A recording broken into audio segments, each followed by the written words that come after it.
It's a beautiful day for the rest of the day, innit? Let's get right to it, yeah? John chapter 20, verse 27. Then he said to Thomas, "Put your finger here. See my hands, reach out your hand and put it into my side. Stop doubting and believe." Let's break that down, yeah? Moral of the entire story is Jesus is telling us that our scars are beautiful and they're not meant to be hidden, but they're meant to be used to glorify God.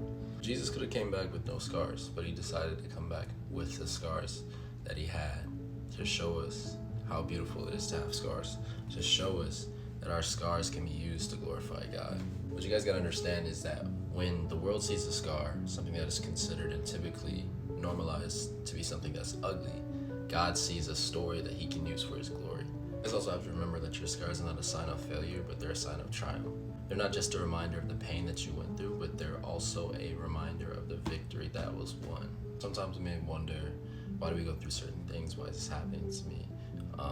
You have to also remember that God is not only making us stronger, but he's also making us educators. And by educators, I mean people who can educate others on how to go through the same situations that we went through and maybe not struggle as much and maybe be able to gain something from it instead of just being lost and confused, and give them some sort of clarity as to why they're going through it and how to go through it and overcome it with God. There have been many times to where my friends are like, "Oh, how did you get through this heartbreak?" Or "How did you get over this family member passing?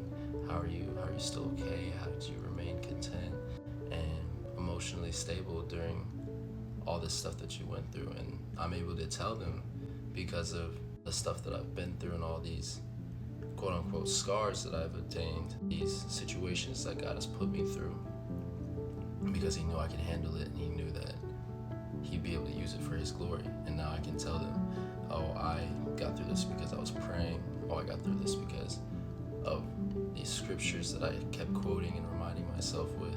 I got through this because of a certain story in the Bible that I remember where God was testing Job and Job stayed faithful." And there's just so many ways that our scars can bring glory to God as long as we don't hide them and we use them for his glory. I hope this helps you guys in any sort of way, get some clarity on this, get some new insight. But yeah, I love you guys. Hope you have a blessed rest of your day. And yeah, I love you.